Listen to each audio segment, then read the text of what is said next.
Yep. Good evening. Let's call the roll. Mike Davenport. Here. Christopher Espinoza. Here. Thank you. Jenny Hagstrom. Here. Terry Pavicic. Here. Joanna Vasquez Drexler. Present. Nancy Kupka. Here. We have Scarlett O'Hara. Here. Thank you. a quorum. Let's stand for the pledge.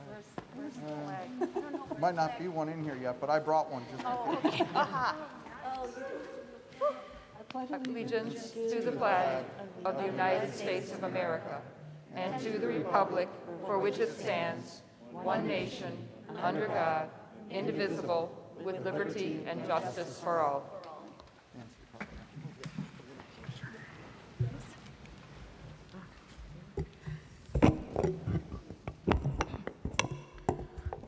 Okay, good evening. We have the first order of business is we need approval of minutes for the July 19th, 2021 business meeting, the July 19th, 2021 closed meeting, the August 2nd, 2021 workshop meeting with action item, and the August 2nd, 2021 closed meeting. So moved. I couldn't, With me. Joanna and Terry. Thank you. Joanna Vasquez Drexler. Yes. Terry Pavicic. Aye. Mike Davenport. Aye. Christopher Espinoza. Here. It's an aye or nay, Chris. It's the minutes. Aye. Thank you. Jenny Hagstrom Aye. and Nancy Kupka. Aye, the minutes carried. Thank you. We're going to move on to the first reception of visitors. The guidelines are here.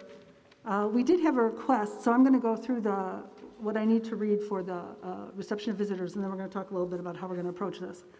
So the meeting agenda includes 2 opportunities for comments from the audience. The first reception of visitors is intended for audience members to address the board about any agenda item on which the board will vote.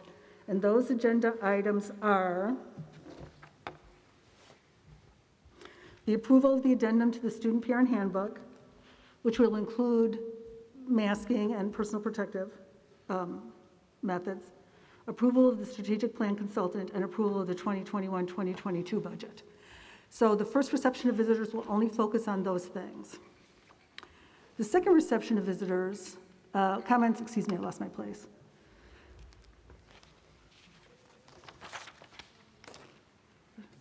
The second reception of visitors is intended for audience members to address the board on any topic pertaining to Community High School District 99. Comments are limited to 3 minutes to provide all visitors an equal opportunity to address the board. Individuals needing more time should submit their thoughts in writing to the board secretary.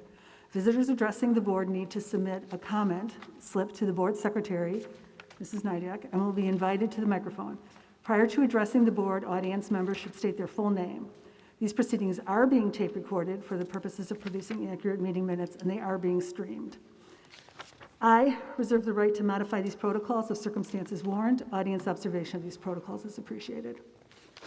Now, we have had a request from Mrs. Hoyce because we limit the amount of time that we have for open comment. And she informs me that she has 2 areas of concern. One is restrictions, which I think you're talking about masks, social distancing, et cetera, and the other diversity and inclusion. So we're going to limit the first reception of visitors to discussion of restrictions. Is there anybody in the audience who has something up? Yeah, we have the people who have submitted slips for Okay, the first reception. for the first, but is there anybody that is there anything other than restrictions? Oh, then the addendum? Yeah, I don't know that, but Okay. we only have, for the first reception of visitors, 5 slips. 5 So slips? I'm assuming Okay. 5 times 3, that's 15. 15 minutes. Fits definitely within That'll the fit. time that's allocated. But did anybody else have something else they wanted to say during the first reception of visitors related to anything we're voting on? Hearing none, who's the first speaker? The first slip that was submitted was Kylie Spahn. The microphone's right over there.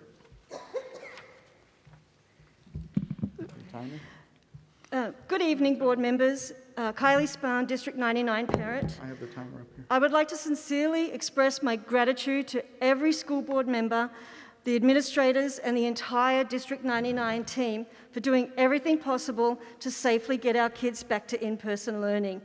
I would also like to thank you for trusting the science and data and for following both CDC guidelines and Governor Pritzker's mask mandate. Like most families in our district, last year was a very difficult year for us. Remote learning had many challenges in our house, from Wi-Fi issues to depression due to isolation and lack of socialization. I do not want my child to do remote learning ever again. That is why I support the mask mandate and all mitigation actions that the district undertakes to ensure that our kids are in the classroom, that they are growing socially and emotionally, and that they are able to participate in extracurricular activities such as sport, band, and clubs. If it means wearing a mask, then we will wear a mask. If it means being vaccinated, we'll do it. My whole entire family is fully vaccinated. Please, let us hear the speaker. Please, let's show some respect for the speaker. Thank you. It is that important to me as a parent for my child to be in person. It is that important to the mental health of our family. Every parent who has spoken to the board over the last year about remote learning and mental health have all wanted their children back in the classroom full-time with sports and activities. Here we have it. This school year, our kids are back to full-time in-person learning with all the added fun activities. All we have to do to keep the kids in person is to wear a mask and, if able, get vaccinated. It is that simple. It is that easy. What's more important to parents fighting the mask mandate? Keeping your kids safe and in person full-time at school, or going back to full remote learning, which has had a major impact on the mental health and academic outcomes of students? I choose wearing a mask and vaccinations. I choose in-person learning and extracurricular activities. I choose mental health. I choose physical health. Mask up. Thank you. Thank you. Next speaker. You know, we're asking everybody, we're allotting time to listen to people's perspectives. We are allotting time to listen to people's perspectives. Please show respect, whether you agree with the person who's speaking or not. Okay, our next speaker is, I believe it's Paul Drabick. Oh, you'd like to be in the other one? Okay. No, that's fine. Jim Devitt. Rich Benema.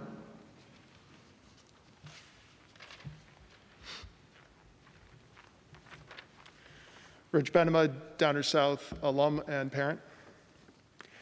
Merely 14 days ago, this board approved a return-to-person instruction plan that, quote, recommends everyone, including fully vaccinated individuals, wear a mask in public indoor settings in areas with substantial and high transmission, end quote. Today, the proposed student-parent handbook addendum says, quote, students must wear personal protective equipment, unquote, and outlines disciplinary actions should the students fail to comply. I have 3 objections to this addendum that I ask the board to address. First, quote, students must wear personal protective equipment, and PPE includes but is not limited to face masks. Per OSHA, quote, personal protective equipment may include items such as gloves, safety glasses and shoes, earplugs and muffs, hard hats, respirators or coveralls, vests, and full body suits. The unproven virtual signaling of masks as an effective mitigation against COVID is difficult enough to accept. However, I will neither accept nor give consent to any of the rest, separate specific evidence or mandate. If this is about masks, then please say masks. Prior to approval, I ask the board to replace personal protective equipment and the word PPE with the word mask and strike the phrase PPE includes but is not limited to face masks. 2, students must wear this while in the building and on school transportation and in any other areas determined by district administration. The phrase any other areas is too broad as it universally encompasses places unconnected to the school. I will neither accept nor give consent to such imprecise language. If this is about school-sponsored events and activities, then say that. Prior to approval, I ask the board to strike the phrase "and in any other areas determined by district administration," or replace it with a comprehensive list of areas within the direct jurisdiction of the school. 3, the phrase "during a pandemic or other health emergency" appears several times throughout the proposed addendum. However, it is notably absent in the masking requirement. In fact, this change to the handbook is open-ended without limits in terms of either time or criteria. As written, this addendum could be interpreted to require mask wearing even in moderate transmission level, which directly contradicts the plan approved only 14 days ago. I will neither accept nor give consent to an unrestricted permanent masking requirement. Given the recent threats meted out by the governor and the ISBE to private and downstate schools, I can understand the desire to ensure compliance while waiting to see if they indeed have the legal authority to enact their coercion and extortion. If this is about mandates of that kind and not intended to derail the approved plan once the hysteria subsides, then please make that clear. Prior to approval, I ask the board to add specific clarifying language stating that students must wear masks only during times required by Your time has expired. state or local mandate or guidance. Thank you. Thank you.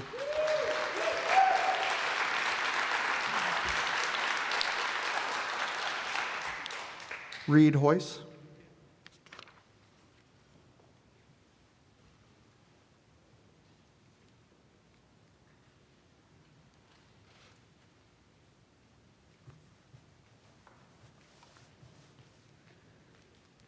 Needs to be shorter.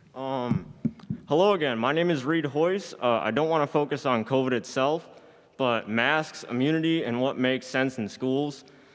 I think the mask mandates District 99 in the state enforcing students like myself is ridiculous and unfair.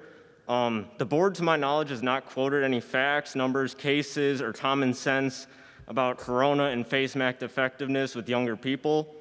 Any student is now eligible for the vaccine, which means that any student that should or wants one should have one, which also means that students who don't want it, who could care less about J.B. Pritzker and District 99 mandates, does not feel the need for a vaccine, does not have to wear a face covering because it is the student's decision.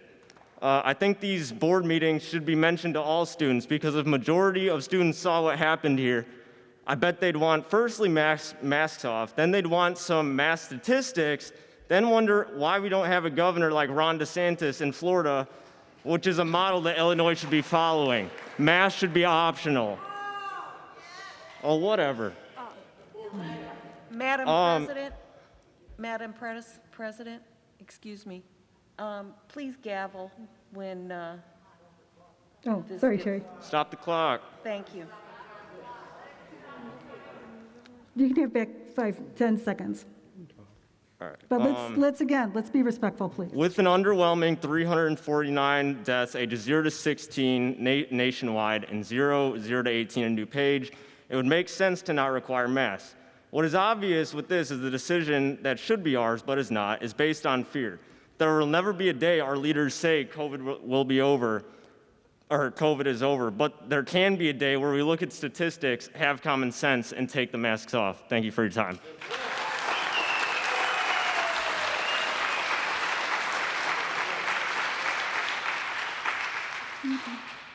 Is that it? That's the end of the slips for the first reception of visitors. Okay, so we will move on to the recommendations and reports of the superintendent. Would you like to speak to the return to in-person intervention plan?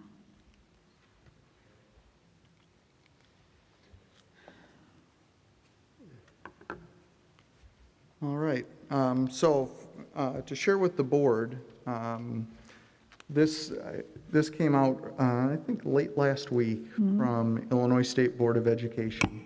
Many of us had questions similar to what those in the audience have raised this evening about, is this truly a mask mandate? How enforceable is it? Do school districts have the ability to move forward with the plans that they've outlined with their communities? And shortly after many of us asked those questions of ISB, we received a memo that included this information. First of all, that the executive order that went into effect puts universal masking in place in all K-12 schools in Illinois. Secondly, that the order has the force of law, that we do not have the option to not comply with that order, that ISB will use all of its regulatory authority to ensure that every school in Illinois has a universal masking policy and enforces it, and noncompliance is not an option. And then what they outlined, what that means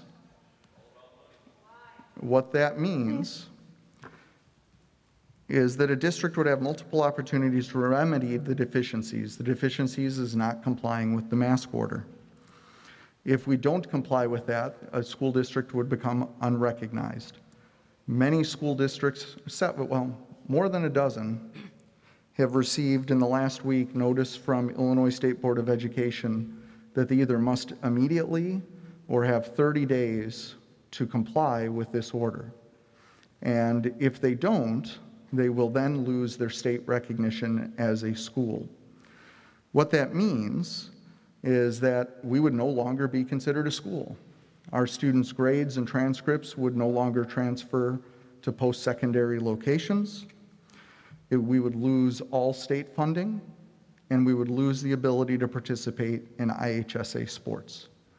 We also heard today that if we aren't an official school in Illinois, none of our certified staff members or non-certified staff members service this year would count towards retirement. So there are several regulatory pieces here that ISB has authority over us to force us to comply with what we have. To directly answer some of the questions or comments that were made in the reception of visitors, we don't know how long this order is for, and that's one of my criticisms of it, is that the CDC has come out with guidelines that indicate, which is what we followed, as to when it would be safe to remove the masks and move back to a mask optional setting. The executive order does not contain any of that. The executive order is in place for 30 days, and then the governor either has to reissue it or modify it or just it isn't reissued, right? The executive orders, as far as I've been told from attorneys, have been upheld in the courts 69 times. So until this one falls in the courts, we have no recourse other than to comply with the executive order that we've been given by the governor. It's very clear that ISB has the authority to force us to comply with this executive order, and schools have been given clear directive as to what's going to happen if we don't. Therefore, it is my recommendation that we continue, as we must, to comply with the executive order. This is the rationale for the student handbook language. The only time we would enforce students to wear masks is when we have to, either under the current executive order or because the safety measures that we're following according to the IDPH indicate that we should. It is my clear intention that I outlined with the board this summer is to be as close to a pre-pandemic state whenever we can be that way, which would be including giving students the option to wear masks, encouraging people to be vaccinated as we move forward. But until I have that authority as a superintendent, I have no options to offer the board other than a universal mask requirement. So the policy that's in place is exactly the policy that was in place last year around following PPE. It's written that way because we don't know what guidelines will come our way the remainder of the year. We will only be enforcing the expectations that we clearly communicate to students and to parents. Our authority as a school district only extends to these grounds and places where students are at school-related activities. We have no authority for students once they're off campus or anywhere else. So that's why it's written the way it's written, in order to capture all of the possibilities that we would face as a school district. It has been vetted by the Board of Education's attorneys, and it is why it is the recommendation this evening, later on tonight, that it be approved. If for some reason we should see a need to modify it under last month's resolution that the board placed, if there's a need to, we'll modify it, and then we'll take it back to the board for approval moving forward. But I don't think it's overreaching. I think the community has seen that we're trying to keep people safe. You've seen a commitment to us trying to get back to as close to normal as possible this school year, and the administration is dedicated to continuing to do that as much as we're able to. So that's any board member questions on universal masking. Any board member questions on universal masking? All right.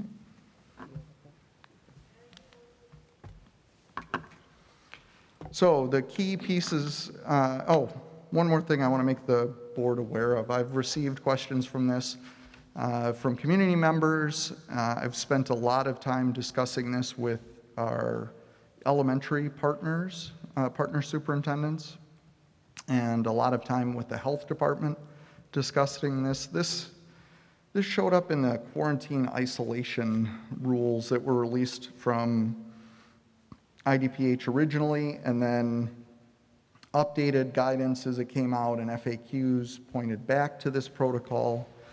IDPH allows for a modified quarantine approach for certain close contacts under this test to stay protocol. Before I go into it, I don't want to bury the lead, which is the last bullet, which is at this time, the DuPage County Health Department is not in favor and does not support test to stay. The IDPH documentation and the ISB documentation clearly say that when it comes to close contacts, isolation, and quarantine, that the DuPage County Health Department has the final say over those protocols. We are really looking at this strongly. For us, our students have the ability to be vaccinated, which would exempt them from close contacts, quarantine, and isolation unless they test positive or have symptoms.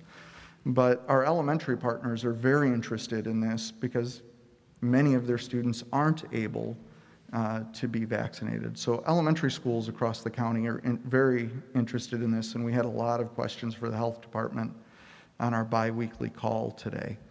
But the way that this would work is that it would be voluntary and optional. We're looking at if we were to go this way and be allowed to go this way, that we would work with a third-party company to do the testing. And parents, of course, would have to opt into that and sign off on a medical authorization to have their children tested. And they would test on that first day that they're identified as a close contact. And then they would come back and be tested on days 3, 5, and 7. If they came back negative on day 1, they can continue at school. They can continue with activities, they continue with sports.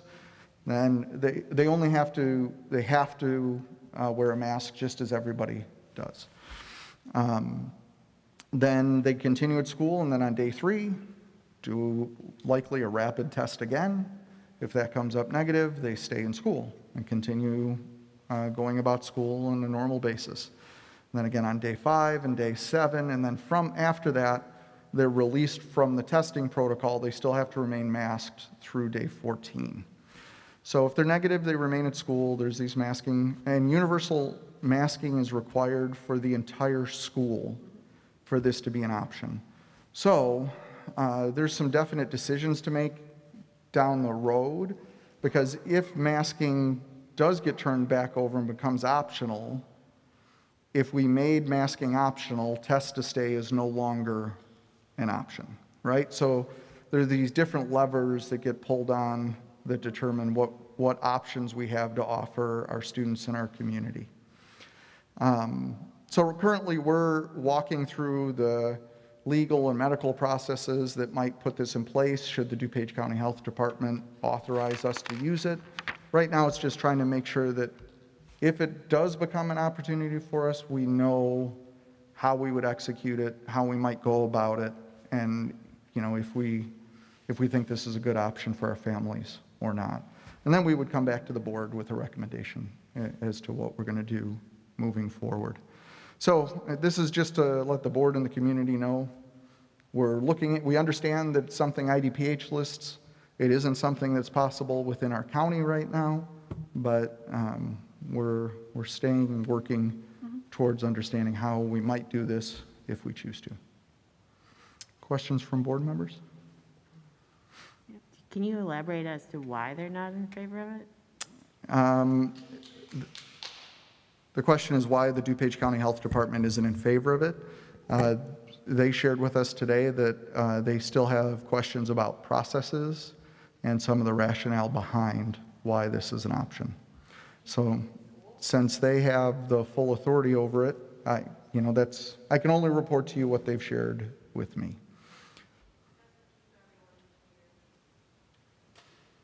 Any other questions from board members? All right. Yeah, my clicker doesn't want to work from here. All right.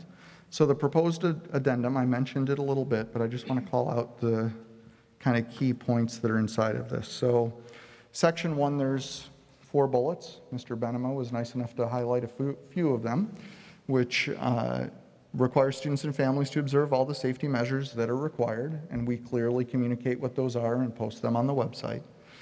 We also ensure that educational opportunities are available to all students, so making sure that when students are on quarantine, that we're making sure that they're provided educational opportunities. It spells out everybody who's sick needs to stay home, right? That's the first part about keeping all of this in place and keeping everybody safe. And as we know, procedures may and likely will change as we move forward. So those are kind of the key takeaways. There's a lot of language in there, as the board has seen, but this is kind of the big overarching takeaways of the first section. The next section is the discipline code, which, yes, students must wear personal protective equipment as directed by the administration. So we've directed what that is and how that works. It's posted on the website. It's been shared with all of our families.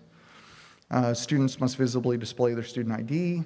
This has been the policy for the past year, continuing into this year. And students must comply with the procedures related to the pandemic. So it just spells out those expectations that are there. It's highly likely, without even the board passing this addendum, that the school district has the full authority to expect these practices, to carry them out, and to ensure that students are doing what we expect of them. But this just lays it out very clearly because we are in a pandemic. So questions from the board on the addendum or either of these 2 sections?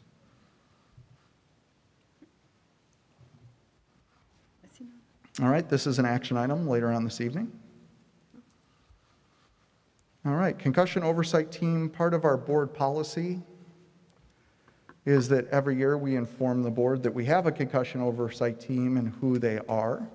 The board approves this every year, but this is really us just making sure that we've gone through the process. The board's aware that we've identified them, the board has had a chance to review that team, and that we've put into the record that we've done our duty in making sure that that team is present.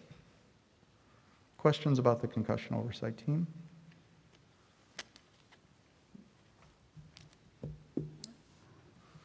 All right. Strategic plan consultant. The board, we've talked about this for several years, that once we wrapped up the master facility plan, it would be time for some long-range planning, because the last big checkbox in the strategic plan was finishing our facilities, which you're in those spaces right now. So the board has asked the administration to go through a strategic planning process. Jill has been working diligently with the rest of the administration to get out a request for proposals or qualifications, to review those, and then to make a recommendation to the board, which we're bringing you this evening. At the end of that process, well, that's what I just said, that Jill went out, and it's the administrative team that reviewed all of the proposals and went through them, and then ultimately worked with CESO, get used to that acronym, that's CESO, that's the company that we're recommending tonight. The team that was reviewing the proposals unanimously gave a vote of confidence for CISO.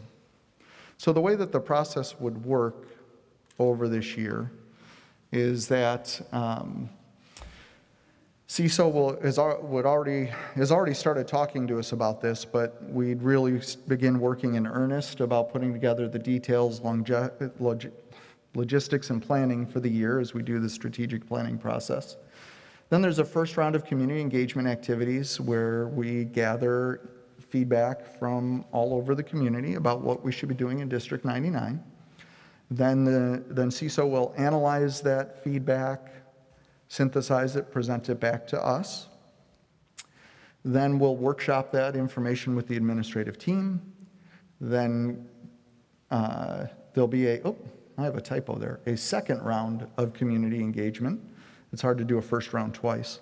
So a second round of community engagement, and then they'll go through all of that, analyze it, synthesize it, provide feedback, and then from that whole process, they start laying out the new strategic plan and then prepare for the rollout of the plan. In our initial meeting with them, we did walk through kind of our planning process from year to year that we have in place, where we summarize an entire year in a narrative that's presented to the board and the public, that from that we develop our goals for the next year. Those goals are approved by the board as they were last month, that the administration reports out to the board on progress on those goals for the entirety of the year, and then at the end of the year we repeat it all over again. And they felt that their strategic plan would fit directly into that process that we already have established. So it was a good just initial meeting with them. So based on all of that tonight, we recommend that under action tonight that the board approve CISO as the third-party company. There's a scope of work that's outlined in there that the board authorizes us to execute all of the documents that we need to, and approve an expenditure of $32,000 plus expenses to carry out all of this work. So expenses would be things like travel to get their consultants here. So questions from the board? Does anybody else have? I have one question. The 32,000 plus, is that competitive to other companies that we've looked at?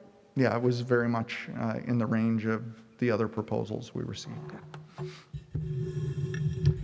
I assume that we talked to them about our master facility planning process, and that because so much of, I think this is going to parallel a lot of what we went through with that. In terms of They actually told us that they respected our master facility plan process and that felt like there was a lot of good work done there that they could replicate. Good. Well, it's good because I think the community then will find this a familiar process as well and maybe engage. Agreed. Yep. I think there's a lot of interest in schools right now. I think so. Yeah. Good. All right, so this is up as an action item later on this evening. All right, I'd like to recognize Mark and Jeree for a pretty good streak here. It's the 22nd year in a row that they have been recognized with a Certificate of Excellence in Financial Reporting. So congratulations, Mark, and I think Jeree's.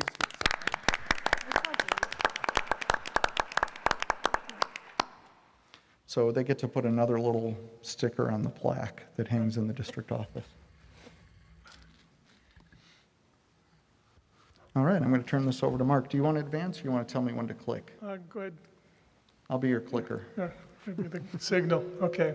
So we've done the budget for this year, or at least a tentative budget for the 21-22 year. It needs to be completed and filed by the end of September, and also needs to be displayed for 30 days prior to having a hearing where it can be approved for that release.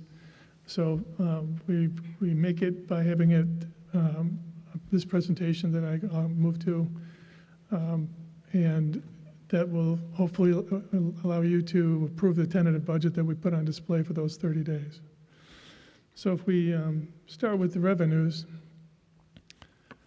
this is a comparative of the fiscal year tentative budget and for 21-22 and the last year's actual amounts. The Comparisons are very difficult with last year. COVID, we had no rentals, we had no athletics, and we had a lot of things were just not there, and so there's some costs that are gone. Some other costs we had were exorbitant last year, like supplies and things like that, and the O&M fund. So the percentage change column doesn't mean too much this year because of what hit us last year.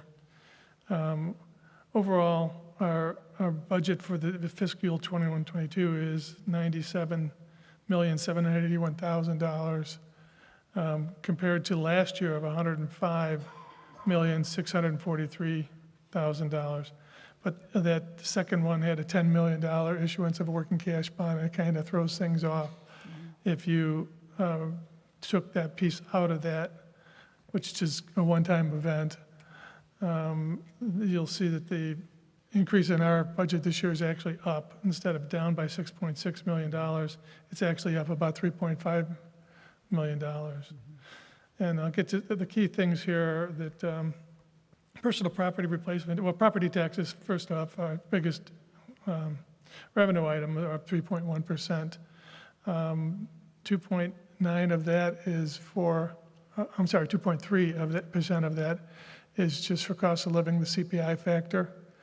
And the remaining part is for new property added to our rolls. So new development that's getting taxed, new taxpayers on the rolls. Replacement taxes, surprisingly, is supposed to go up this year. The Department of Revenue provides an estimate at the beginning of August every year for what the replacement taxes will be for the following year. They were up unexpectedly last year, and it was because of if taxpayers had a net operating loss or had a net income, no taxable income, business owners in particular, in companies, they did not have to file taxes. They were given like a relief of having to file taxes. And so many of them might have had replacement taxes that they paid and would have generated new dollars. But for those that did not file and had net operating losses, they could have used that loss against the replacement tax and offset it, and they would have paid less in replacement taxes because of the net operating loss, and we would have received less. But it went up just because we were just expecting it to drop because of that reason.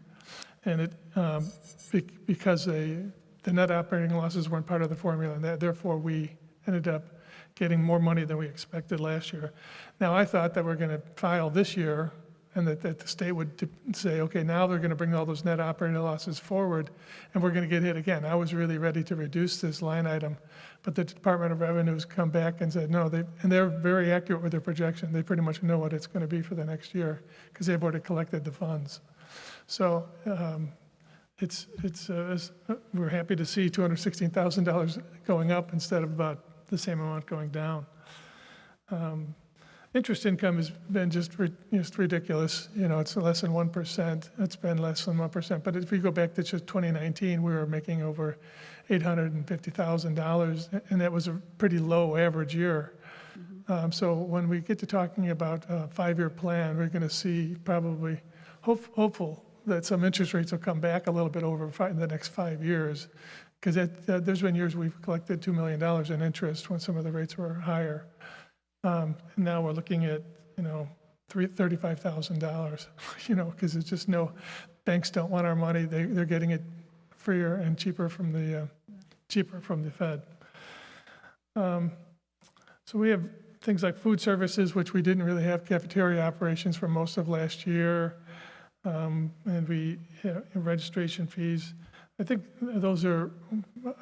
they still won't go up this year because we have, as you know, we've got approval to leave the National School Lunch Program, which means we can actually have a food that we believe the students will like, better than what we're limited to under the National School Lunch Program.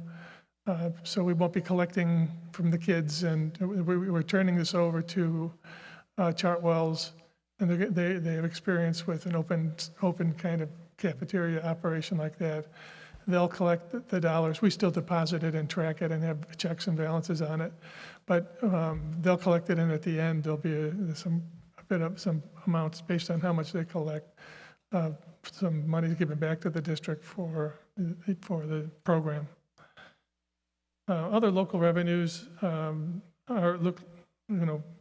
kind of the same. We 2.1% down. They're actually going to go up in the building fund because we'll have rentals again.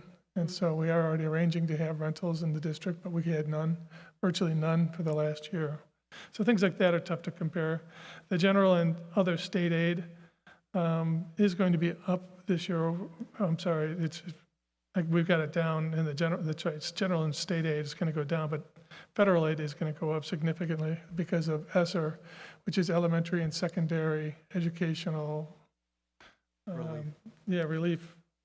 So we will get $1.7 million, I think, or $1.27 million for programs this year that help us get recovery into education recovery, but also more items that are helpful to against the fight against the COVID. So that's really the keys for the revenues.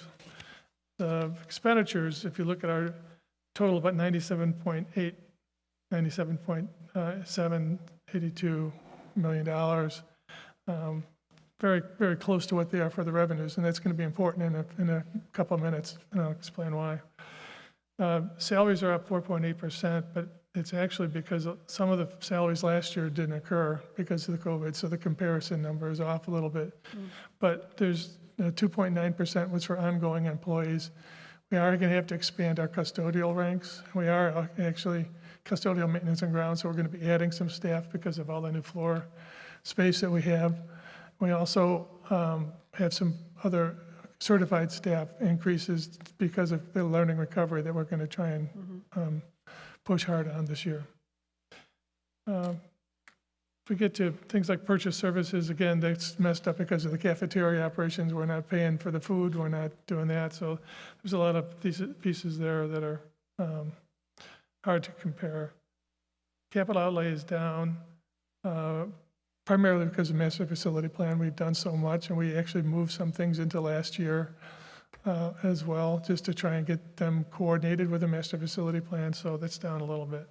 Tuition is the biggest item here that we're not 100% confident of this number because it's a big drop, $4.2 million, but we've identified kids the same way we have done every year, and we just do have a lot of kids exiting or just graduating out of this role. And for those that don't know, tuition payments are paid to other facilities for usually special needs students where programming in the district isn't in district or in schools, our schools isn't appropriate.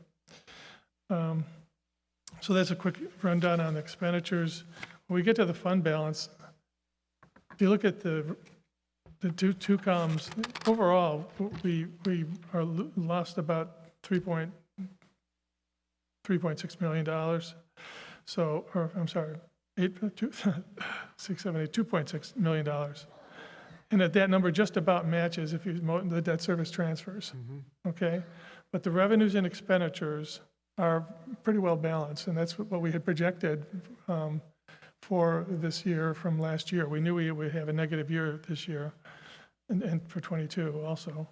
But the biggest part of that is the debt transfers that we've got a number of debt certificates. In fact, I think we're down to this last one, where we issued bonds, but we didn't hit the taxpayers with it. We took it out of other operating costs, and we're paying it out of the operating fund of the district. Well, this is the last payment on those debt certificates, and the biggest part of it, it's $2,052,000 from the building fund. That's the last payment. So we will have $2 million above where we'll be next year, hopefully, if we can continue the same way we have for so long, every year trying just keeping up with inflation. So we'll have $2 million of expenditure in that transfer account that we won't have to deal with next year. And so that's the biggest thing we can point out in the fund balance piece, so that there is going to be a way to get ourselves balanced again. The reduction of that payment for debt certificates and interest income, hopefully over time going up. We'll talk about these items in the 5-year projection, which I'll bring to the board at the September 20th meeting. And it's when we'll also be asking for approval of the budget at that meeting. And I'll have the 5-year projections. You can see where we end up over time with this track. I think we're on track. And I think we knew we were going to take a hit for a couple of years because of the debt certificates coming up. So really, there's just a couple things. This is just a quick summary by function and objects, because to look at the state form, it's 40 pages, and it's quite an opportunity to be able to share and look at one of those. But there's a couple things that in our formal legal budget that I don't present here, but it'll be in our ISB presented budget. That one is on behalf payments. On behalf payments are made by supposed to be made by the state of Illinois, because they control the teachers' retirement system, and they should be making payments for certified staff pensions.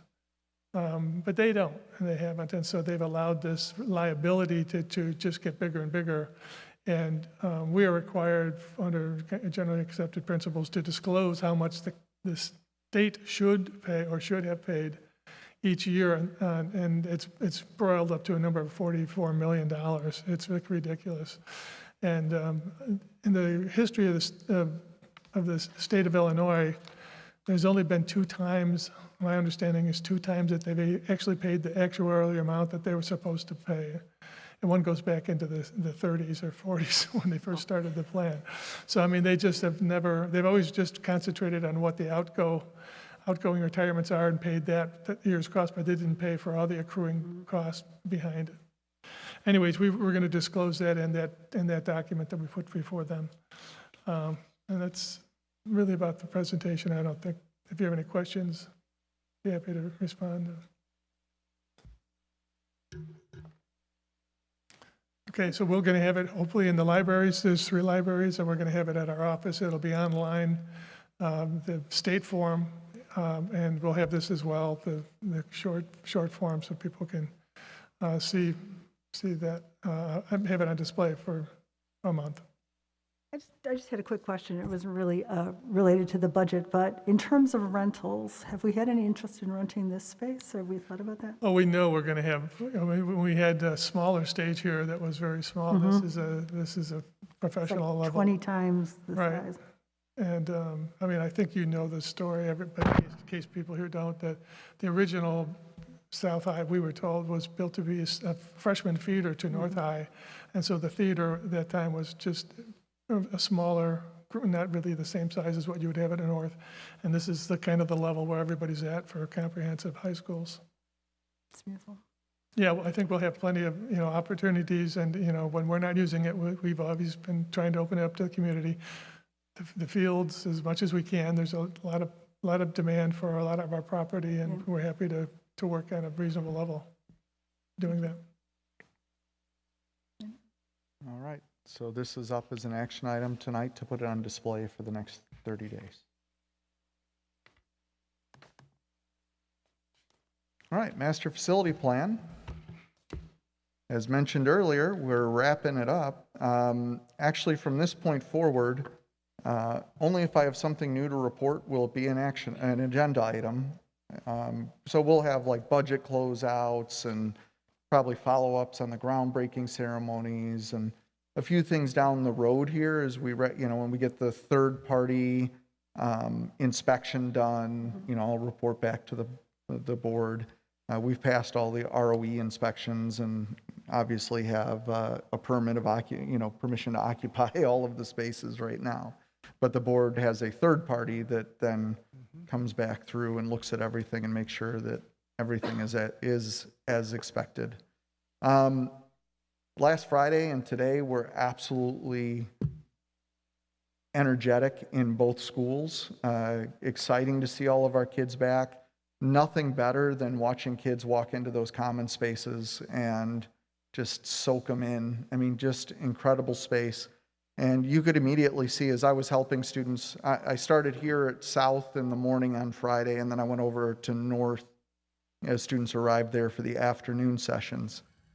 Being able to stand in the commons where kids are flowing into, and then you can kind of see the picture here of, or if you walk out the doors, you'll see kind of the storefronts of attendance, college and career counseling, student support. I was standing kind of back here for most of the morning, and in every other school year I've been here, kids come up, they don't have their schedule, they have questions about their schedule, they need to talk to their counselor, and you take that one student, you walk them around to the counselor's office, and you get them in line so that they know where they're at, and especially incoming ninth graders. And the first 2 days of school, I'm just stationed out there, and I'm like, you see where it says college and career services? That's where you want to head. You know, do you want me to take you over there? And no, I got it. But, you know, we told everybody forever that one of the keys of the Commons was all of the resources the kids needed were available right there from that space. Mm-hmm. And it was really cool on day one to just see that pay off. You know, kids immediately knew where to go. And the cool part was, or the even cooler part, as the morning went on, I saw other kids like, oh, you want to go over there? Like, go there. That's where you need to go, you know, and it was just so easy. Where in the past, that was resources to, you know, maneuver kids through the hallways and get them to the right spot and make sure that they didn't get lost. So really exciting here. Everybody can step out and see that beautiful commons out there. There you can see those storefronts there and just students coming in and just loving the space. There's a lot of excitement in the room here. Over at North, the same thing, you know, just talking to kids and them telling me how excited they are to be back and how excited they are to have these spaces. And, you know, over and over again saying, like, I feel like I'm in college, or, you know, that type of a feel as you see them there, which is, you know, part of the goal is to set them up. A lot of workplaces, you know, have similar kind of feels to them. Many colleges do. This is a spot, as we intended all along, for students to experience that kind of space, be trusted in that kind of space, but also be protected in that kind of space, right? And have the supports that a high school offers them as they learn to navigate and have some freedom in there. The 50-minute lunch period, students are really excited about.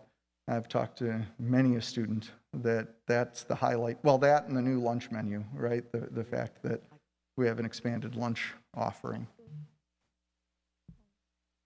Just a couple more pictures there. You know, you can see that original 1928 brick in the background there. It is just stunning.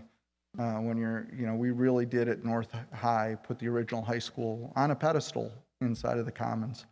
And it's very cool to see. All right, last report out for me. We received FOIA requests and we filled them. They're all available up on the district website for the public to review. Okay, we're going to move on to the consent agenda. Before we do, two things. I'm going to ask everybody to please put your mask on.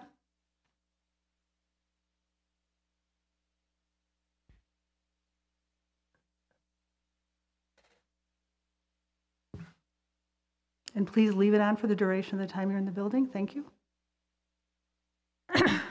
Before we go to the consent agenda, I would just like to once again recognize one item specifically on it, which is the Bonfield Express Foundation has once again, as they have many years before, made a financial donation to both North and South High to our multi-needs program through the Special Services Department.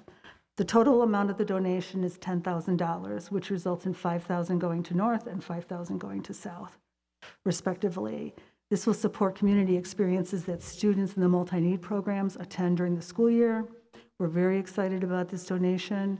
We appreciate the continued support that the Bonfield Express Foundation provides to us and to our students with disabilities, and we would be remiss if we did not give them special recognition. Is there any other item any other board member would like to remove from the consent agenda? Nope. Okay, hearing none, I need a motion for the Board of Education to approve the consent agenda as presented, which includes the personnel report, appointments certified, appointment exempt, appointments classified, transfer of position classified, the personnel report, resignations certified, leave of absence certified, retirements classified, resignations classified, the financial pages, the out-of-state credit authorization for IMRF employee, the 2021-2022 Concussion Oversight Team, and the acceptance of the donation of the Bonfield Express Foundation. So moved. Second. I think that was Terry and Joanne. Thank you. Terry Pavasich. Aye. Joanna Vasquez Drexler. Aye. Mike Davenport. Aye. Christopher Espinoza. Jenny Hagstrom. Aye. And Nancy Kupka. Aye, the consent agenda is approved. Now we're going to move on to recommendations for action. The first is we need a motion for the Board of Education to approve the Student Parent Handbook Addendum as presented. So moved. Second. Terry and Joanna? Thank you. Terry Pavasich. Aye. Joanna Vasquez Drexler. Aye. Mike Davenport. Aye. Christopher Espinoza. Jenny Hagstrom. Aye. And Nancy Kupka. Aye, the motion is approved. Next, we're going to have the motion for the Board of Education to approve entering into an agreement with CESO Communications as outlined in the contract and scope of work documents provided, authorize administration to execute all necessary documents to enter into this agreement, and approve the amount of $32,000 plus expenses to proceed with strategic planning. So moved. Second. Mike and, was that Joanna? Yep. Joanna? Thank you very much. Mike Davenport. Aye. Christopher Espinoza.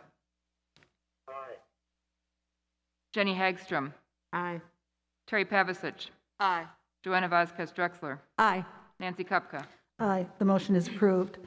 Next, we need a motion for the Board of Education to accept the tentative budget for the 2021-2022 for display purposes and establish 6:45 p.m. September 20th, 2021 for the public hearing to be held at the Administrative Service Center at 6301 Springside Avenue, Downers Grove, Illinois. So moved. Second. Mike and Joanna? Thank you. Mike Davenport. Aye. Joanna Vasquez Drexler. Aye. Christopher Espinoza. Jenny Hagstrom. Aye. Terry Pavasich. Aye. And Nancy Kupka. Aye, the motion is approved. Moving on to new business, the first reading of Board Policy 2.230, public participation at school board meetings. So this is a topic that has been raised by several community members and by several board members. And it's just how the policy that has been in place, we looked tonight since 2019, that came from press is worded in a challenging format in how they present the 30 and 20-minute time slots. So part of this was working with the board's attorneys to write that in more clear language so that it's more easily understandable. Just codifying the procedures that we've put in around the sign-in sheets. Another request that came from many of our parents was to prioritize folks that live in our community when we have speakers, just, you know, that they feel like, you know, they're the tax-paying residents that the board serves, so they would like an opportunity to be heard first. And we have many students in the past that have been here that, you know, especially when we have nights that are longer receptions, I'd like to be able to get our students through and get them home to do homework or their activities. We already have this language that's in 830, but it points to it. So what our attorneys did was pull out the conduct that's prohibited during anywhere on campus and just codifies it again in 2.230 so that people don't have to go from one policy to another policy to see those. It just makes it read cleaner. And then it outlines the board president's authority and once again puts it in more clear language as to what the board president is authorized to do in making these rules in a specific board meeting. Really, the only big change in here is the prioritizing the District 99 residents. The rest is either procedural, like the sign-in sheet, which we have the authority to do that within a regular board meeting, or it just clarifies and puts in more readable or understandable rather than what sometimes is presented as kind of legalese language. We asked the attorneys to just make it a more readable policy so that it was easier to follow. So otherwise, there's no real significant change in the policy itself. So this is there for a month for the board to review and to ask questions. you have questions, let Nancy and I know, since this was requested by several board members to make this more clear. We didn't go through the policy committee as we normally would. We just went directly to the board's attorneys and then made those recommendations for changes. So if you have anything, please reach out to Nancy or I. We'll go back to the board's attorneys and ask your questions for you. So this is second reading and then action taken at the next one to make this an official new policy. Questions from board members? Okay. All right. Okay, we're going to move on to the second reception of visitors. This is the second reception of visitors, which is intended for audience members to address the board on any topic pertaining to Community High School District 99. Comments are limited to 3 minutes to provide all visitors an equal opportunity to address the board. If you need more, individuals needing more time should submit their thoughts in writing to the board secretary, Mrs. Nidak. Visitors addressing the board need to submit a comment slip to the board secretary and will be invited to the microphone. Prior to addressing the board audience, members should state their full name. These proceedings are being tape recorded for the purpose of producing accurate meeting minutes. And I reserve the right to modify these protocols if circumstances warrant. Audience observation of these protocols is appreciated.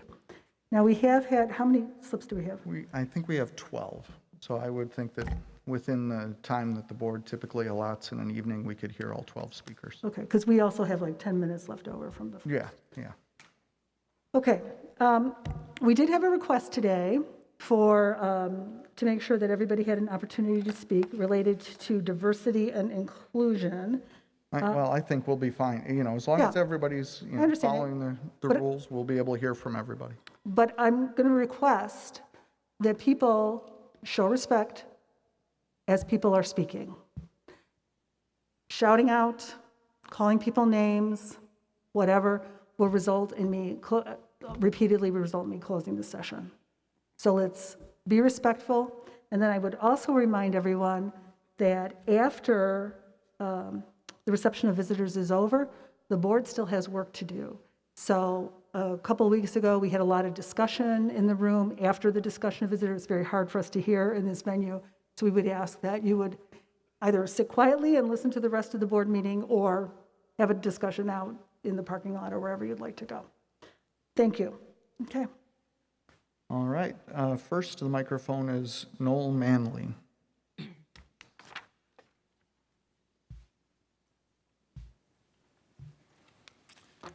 Good evening. My name is Noel Manley.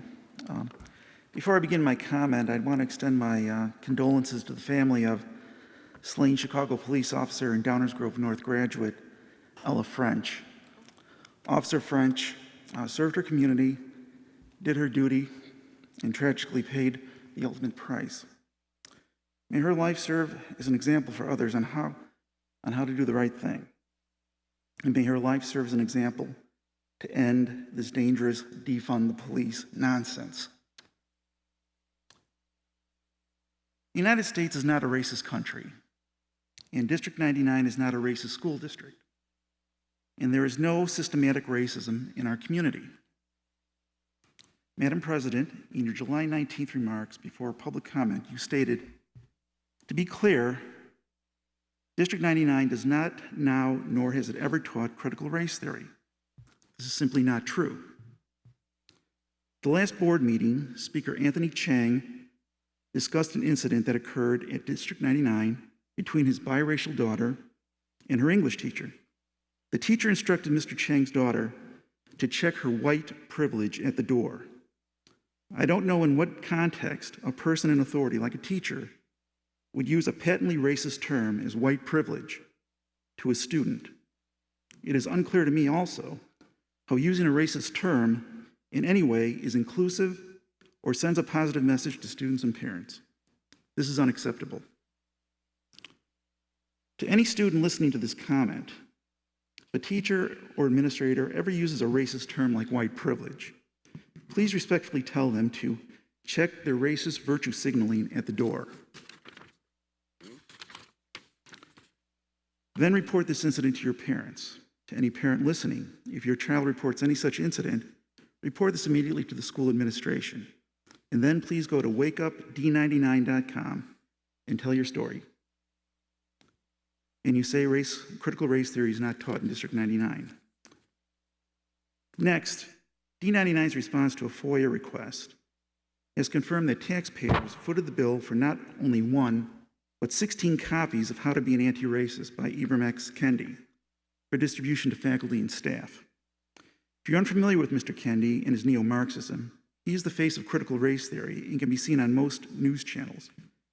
Mr. Kendi advocates the tearing down of all institutions, government, education, business, and restructuring them on a racialized basis.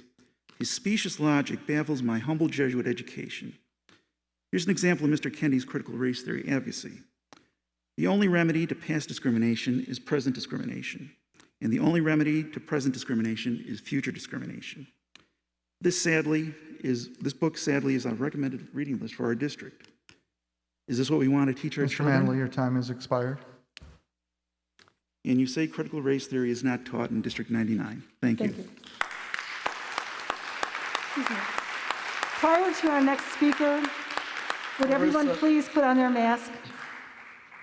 Larissa Calvanese. Excuse me, prior to our next speaker, could I ask, you can come on up. Could everybody please put on their mask? Dr. Keeley, the clock isn't.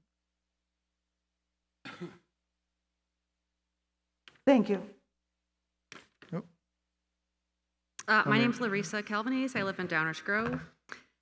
District 99 has repeatedly assured parents that it does not and will not teach critical race theory.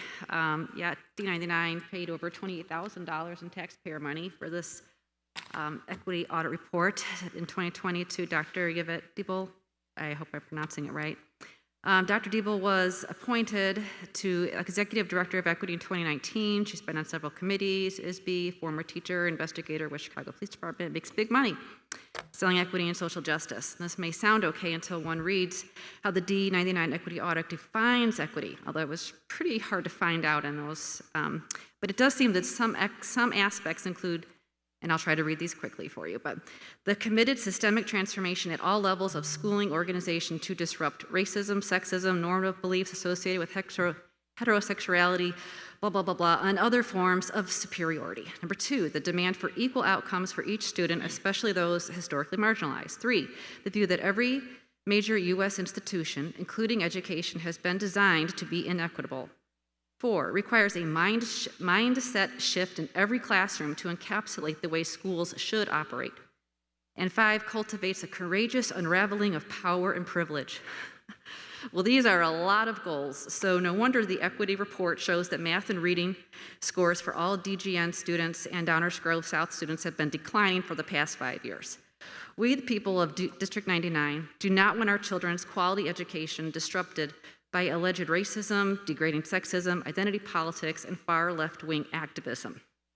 Between these equity efforts and grading policy, which can include, hey, Kevin, don't do any of your homework all semester, and then I'll call your mom, and when it's time for you to almost fail, I'll have you pass, hand in half of something, and then we can pass you. This happens repeatedly throughout my students. I have one student, I'm never gonna get through it. It's either, don't embarrass me, Mom, please don't say anything, or Mom, don't worry, I just tell them what they wanna hear. Really? So congratulations on all your little robots. Sorry. So between the grading policy and Common Core, our students are being dumbed down. The equity audit contains 5 strands of recommendations to achieve systemic equity, summarized, I'm never gonna make it. Increased focus on racial equity, equitable needs for marginalized populations, continually examine systems and structures for anti-bias, requires interviews for ethnic minority candidates and hire more people of color. Now wait a minute, why don't we just hire the best person for the job? I thought we weren't supposed to see gender, we weren't supposed to see color. Yeah, I don't know, so which is it? Do we wanna see color or do we not wanna see color? I don't understand, so I guess we better get an audit for that. Create robust equity implementation plans to transform mindsets. Please reject every aspect of this equity report. Mary O'Dowd.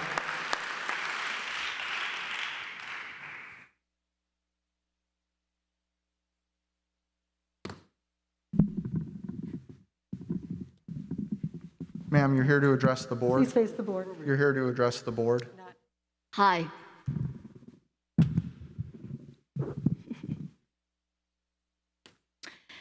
Good evening. My name is Mary O'Dowd. Thank you for allowing me to speak. This is a book by a guy named Karl Marx. In it, he states that the interests of the collective are more important than the interests of the individual person. Marx argues for the subjugation of the individual to the general will, the quote, greater good, built on radical egalitarianism, AKA equity. Marx argues that the existing society must be entirely destroyed in order to create such a utopian world. This radical leftist philosophy has been carried out in places like communist China, Cuba, Venezuela, and North Korea. Utopian worlds, indeed. Well, Karl, I am not drinking your Kool-Aid. But apparently, some people are. This is a copy of the 2020 Equity Audit Report for CSD99. On page 7, the report states, "It must be understood that individuality does not contribute to a holistic society. Collective voices foster harmony." Wow, that is scary. That sounds like it was written by Karl Marx. I prefer the words of some old dead white guy who said, "It is important to foster individuality, for only the individual can produce the new ideas." That guy's name was Albert Einstein. Ladies and gentlemen, we do not live in the United States of communist China. We do not live in the United States of Cuba. We do not live in the United States of Venezuela. And we do not live in the United States of North Korea. We live in the United States of America. So, to those responsible for the creation of this equity audit, you can hang out with Karl Marx. Because I am not drinking your Kool-Aid either.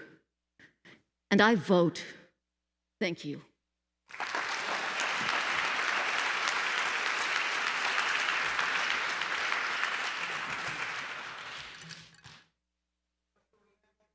Next up is Marcella Schuer.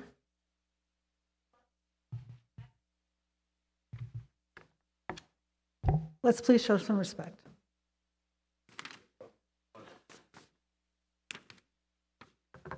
Good evening. My name is Marcella Durdick-Shure, and I've been a resident of Downers Grove for 25 years.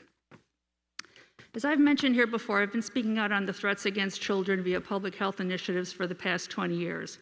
I've experienced firsthand how District 99 and its feeder schools have crossed the line from education to medical intervention and trampling on parental rights in the process. Members of the board, we have provided testimony, evidence, and our pleas with regard to masking, and it falls on deaf ears. You have your orders and an agenda. You're more concerned with losing your state recognition status and funding if you don't fall in line and do the bidding of the governor and ISB, who, by the way, are acting outside the authority of the law, than you are with the actual health and safety of your students. It was true 20 years ago, and it's still true today. Parents, you have the power. This ends when you end it, so stop asking for permission. Do not comply. Pull your children out of school if you have to. And if you're just biding your time until your kids graduate thinking things will be different in college, I'm here to tell you that they're not. Not when the American College Health Association, an organization that represents over 800 colleges and over 20 million students, is involved. This group is backed by Big Pharma, receives grant money from the CDC, had none other than Tony Fauci as a guest speaker at their conference this past June, and Pfizer was the underwriter for a project that, in part, aimed to address enforcement of the very same policies you're fighting here tonight. But I digress. This board can recommend whatever they want, but they can't force your child to wear a mask, be tested, get the shot, discriminate, segregate, punish, or intimidate your child on school property, or deny them their constitutional right to an education. The minute they do, they have broken the law. Hold them accountable. It's not a child's civic duty to wear these metaphorical muzzles and suffer physically, mentally, and emotionally for a pandemic that's statistically insignificant. Gather with like-minded individuals, contact a lawyer, consider a class action lawsuit. It's time everyone understood that this country is not ruled by deceitful policies relating to the common good, but actually on the rule of law.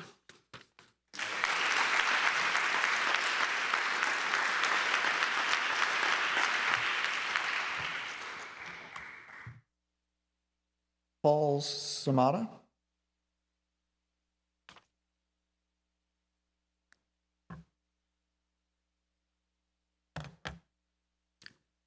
Hello, my name is Paul Zamanda. I graduated from DGS in 2020, and tonight I just wanted to speak about some of my personal experiences as a student at District 99. While CRT has become a popular topic across the country, it's not merely the formal teaching of the entire critical race theory, or DEI, or whatever you want to call it, that people are opposed to. More fundamentally, it's the insufferable obsession with race that students are being passively as well as actively exposed to, and particularly in the English and social studies curricula.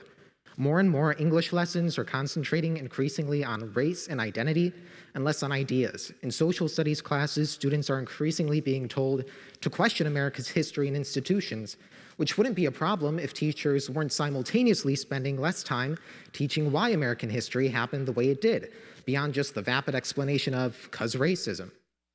I had plenty of phenomenal teachers at DGS, but I also had teachers, and I heard of many others, who abused their position of authority in the classroom by teaching their own political opinions about race as though they were objective fact. If the board wants to claim that D99 does not teach anything resembling CRT, then it also needs to address those teachers who teach material that reflects the key tenets of CRT, namely indoctrinating students to fixate on identity. If the board doesn't do anything about these teachers, then that in and of itself is a problem. It's been 245 years since 1776 and 402 since 1619, so it's about time we learn our lesson and stop obsessing about race in this country. Whether you treat a person differently in a negative way because of their race, or whether you try to treat them positively or specifically because of their race, you're still treating them differently on the basis of race. It's still racism. And I would hope that the board wouldn't defend teachers who try to teach students otherwise. Thank you.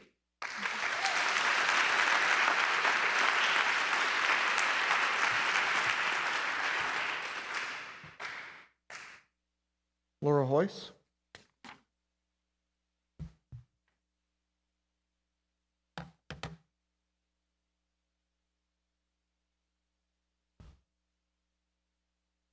I'm Laura Hoyce. District 99 is working against the interests of our high school students rather than for us. District 99 quietly provided diversity, equity, inclusion training to all teachers in preparation for the now mandated culturally responsive teaching and leading standards. We did not know this until now. We do not know enough about what's going on in our schools, but we're finding out through talking with students and former students like Paul. District 99 insists that diversity, equity, inclusion programs are good for students, that they're not CRT. What does that mean, good for our students, and what students are they good for? Let's look at 3 examples of equity programs at Downers Grove North and South. Number 1, SEED, which stands for Seeking Educational Equity and Diversity. It's a peer-led learning that promotes change through self-reflection. The founder of SEED, Peggy McIntosh, is best known for her publications on white privilege.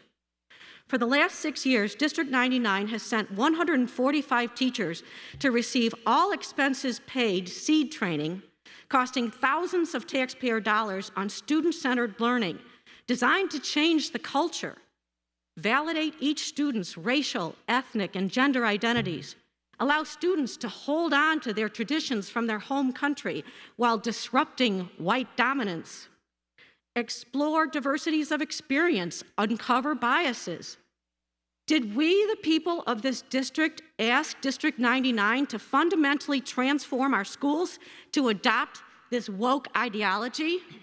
No. Do we want our money spent this way? Hell no. This journey into student identities has caused student performance in all classes to decline over at least the last 5 years. It clearly shows on the equity report that students in all categories of skin color have been failing in their performance in classes. I wonder why. Number 2, My Name, My Story, a changemaker program, also under the category of equity, to change the culture, to achieve social justice. What does this mean? It trains students to advocate for empathy and against inequity. This political agenda is led by Gary Howard and others who believe in eradicating white privilege and giving advantages to students seen as historically marginalized.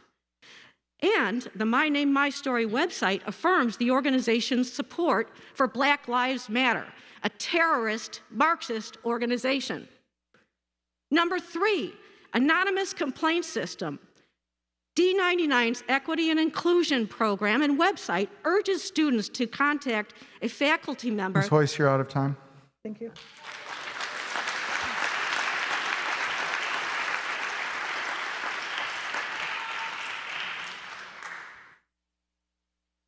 Janet Winningham?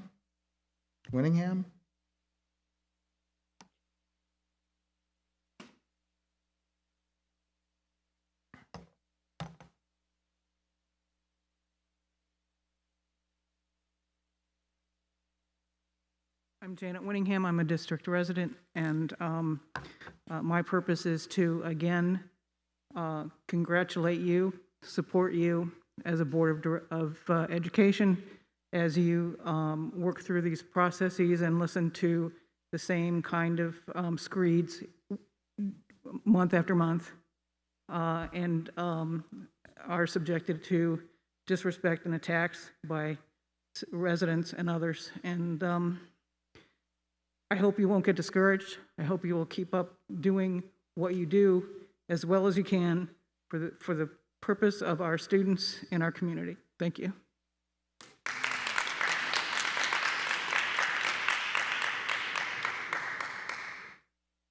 Christine Martin.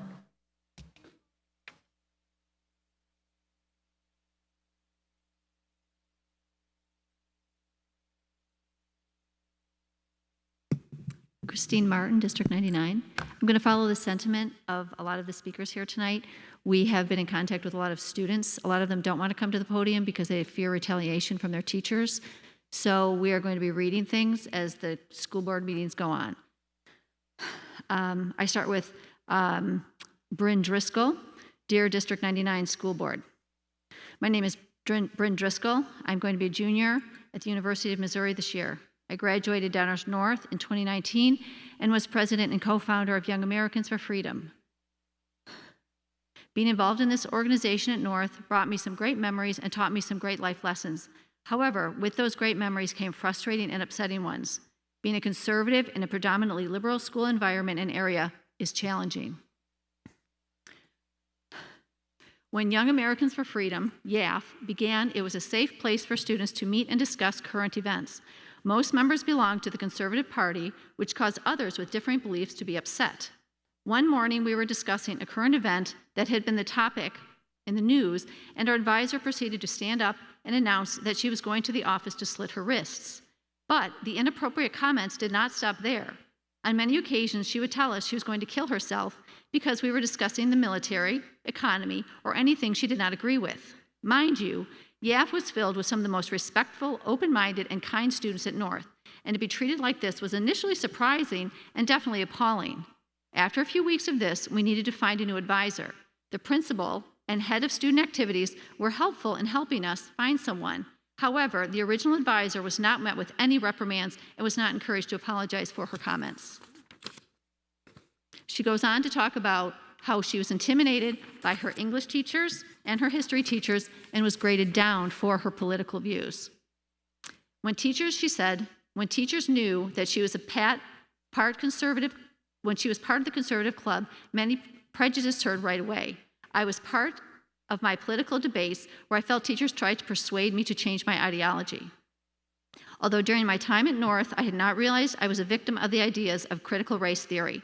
Just because I was white and conservative, I was considered a racist. We can't continue to teach that someone is racist simply based on the color of their skin and political views.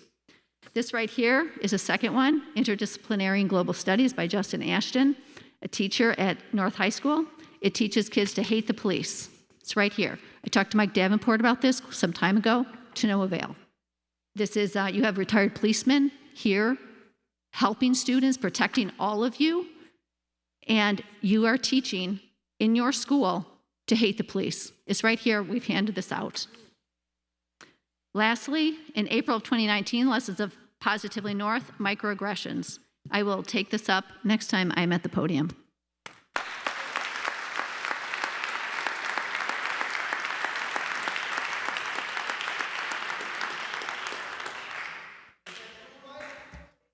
Paul Drabick.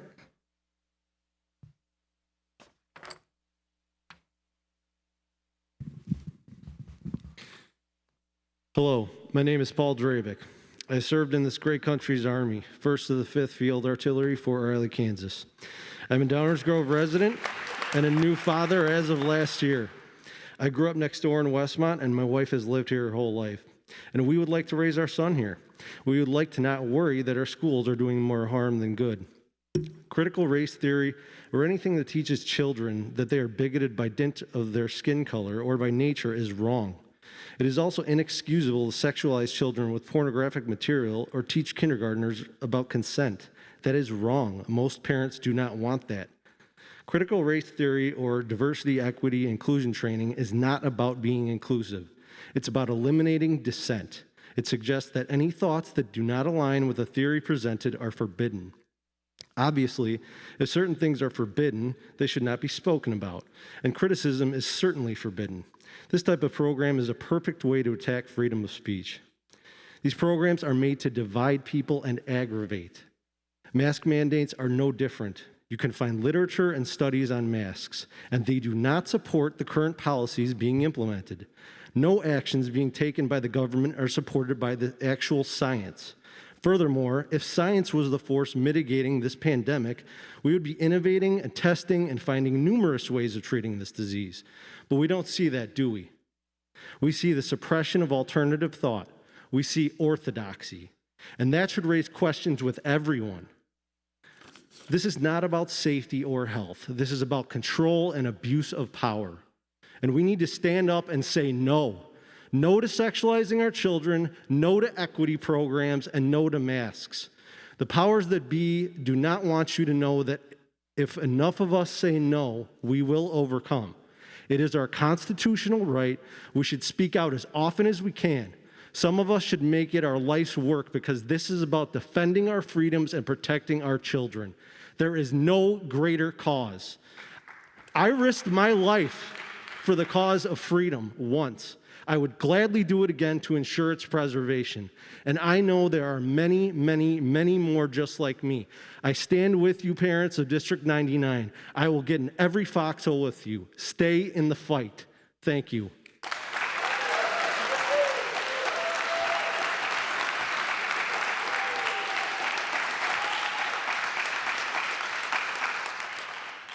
Jim Devitt.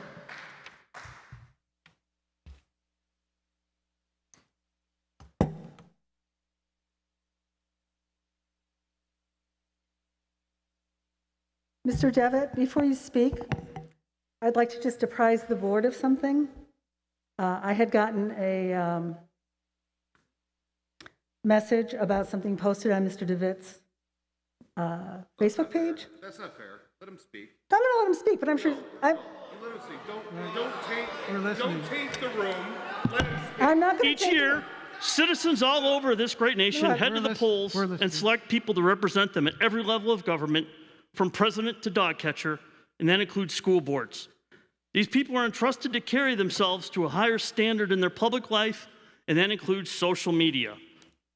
With that said, imagine my surprise on Friday, August 6th, when I was informed that a member of this board went on a social media page that I run and used abusive language about me. When they were asked about it, they claimed it was erroneously posted on my page, yet a friend of theirs replied to it as well. The only thing they apologized for was embarrassing me. Not for the comment itself or even the misspelling of my last name, which I believe shows they're not sorry about what they said. Apparently, the member thinks I'm too stupid or too naive to know their post was intentional and meant to be seen. It was not deleted until after I confronted them about it the next day. So much for it being a message to a friend.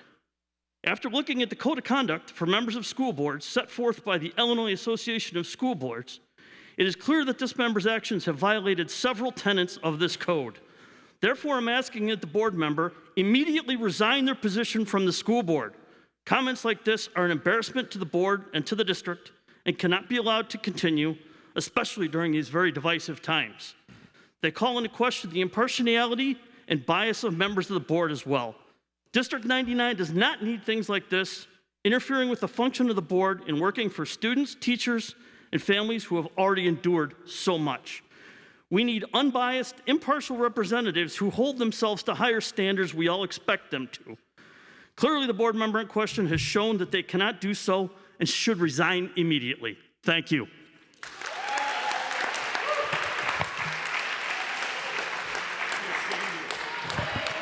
Again, it was erroneous. I was messaging with a friend. I apologized when you brought it to my attention. You just didn't want to accept my apology. That's yours. Who's next? Who's next?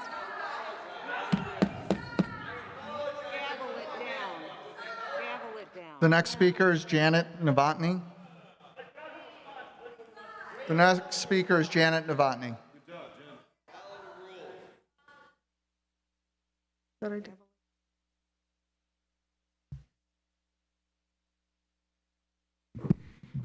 I don't even know where to start. I am so shaking and I'm so charged right now. Like, I am absolutely disgusted at how everything is happening with our children at the school.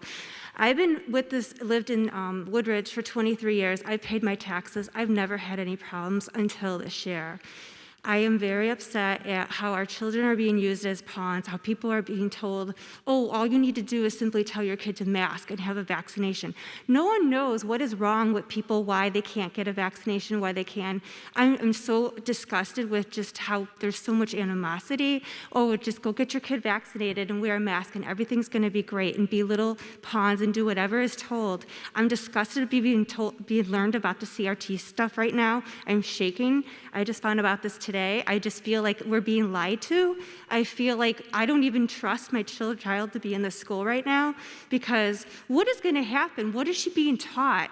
And like, she's trying to walk up the stairs with this mask and she's ready to faint and fall. I said, take off your damn mask, and so you can like make sure that you don't have a concussion or fall down, because I don't want her to hurt herself just to wear, for the sake of wearing a mask, going up, down all these flights of stairs, and she's hot, and she's not as active as she used to be. So right now, I don't even know if it matters what I say. I would really rather take my daughter out of school right now if I had my way, but her mental health does matter. I don't care what people think who say, oh, I care about my mental health, that's why I got my child vaccinated, and that's why I wanted to wear a mask. Everybody's mental health makes a difference, and you're not a bad parent if you don't get your child child vaccinated, because there are reasons why people cannot be vaccinated. Don't make it seem like there's a black and white area and that there's no gray. You don't know what people have to go through, their medical history. You don't know, what's going on. You don't know if that child's going to be injured, or if they have been injured already by a vaccination. You don't know what the doctor says. So I'm so sick and disgusted of like, all you need to do is just get your child vaccinated, and they don't have to wear masks. Well, the joke's on you, because now we all have to wear masks, regardless if you're vaccinated or not. I'm really upset about how my daughter may not be able to go to school because, she's going to have to be quarantined because she is not vaccinated, when the vaccinated are just as possible to spread this disease just the same. Everybody knows this. The information's out there. I don't got time to give you all the information. I can email. I don't even know if it matters. But then what? She has to take a test? What kind of test is it? Is it up the nose? Is it in the saliva? Is this safe? Like, how safe is this test? She's never been tested. I've never been tested. I don't know about these tests. These tests are saying that they're positive sometimes and they're negative. We don't even know if these tests are accurate. And then is her information going to be private? is her information going to be taken? Like, no one knows how private this information is. So I don't know where to go from anymore. I just don't know if you guys care what we have to say. I don't know what's going on. So I'm saying this is what I feel, and if it matters, great.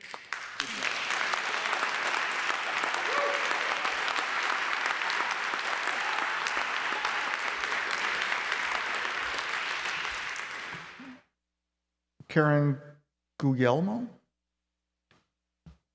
Thank you for the phonetic spelling. That was very helpful. Hi, I'm Carolyn Guglielmo. I spoke at the last meeting. I'm a nationally recognized safety and health real expert representing 3 major industries to Congress. Could you put up your and major, are you going to be able to hear me? Because Yes. you know what? I wrote the rules on respiratory protection for OSHA back in the 90s. I'd just like you to put it up. I've produced respiratory protection videos, and I have 20 peer-reviewed publications because I did fatality death investigations for firefighters, and I had to go through respiratory protection training. And hazmat people have to do that too, and people in the Army. So I already spoke about that last time, but I have something to say before I quickly start.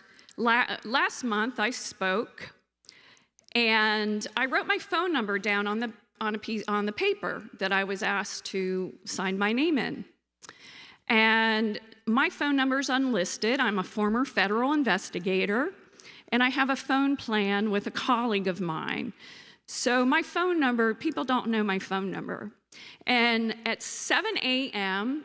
Tuesday morning, after the last school board meeting, I got some texts who said they had seen me spoke at the last meeting. That came from a 630 number. I don't have a 630 number, but this is where these texts, somebody impersonating the Chicago Tribune editor. Now, I've worked with the media, I've worked with Congress and the political system, so I know an editor-in-chief would never reach out to me. So somebody obviously got my telephone number off my sheet. Come to find out, another woman spoke up. She works for an employer here in land development or real estate, and somebody emailed her employer to tell her she's not vaccinated. Around the same time, I was getting all those texts.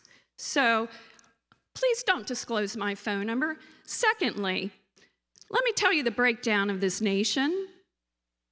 According to the U.S. Census Bureau, teachers, I hope you are listening, 65% Caucasian, 16% Latino, 11% Black, 3% Asian. That's the breakdown. Now, my former roommate was a Black woman from West Virginia.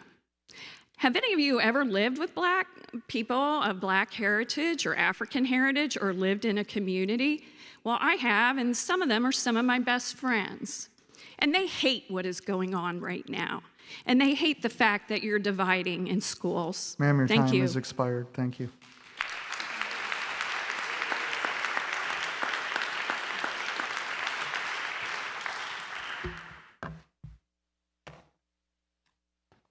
Next is communications and announcements. That's it for the reception of visitors.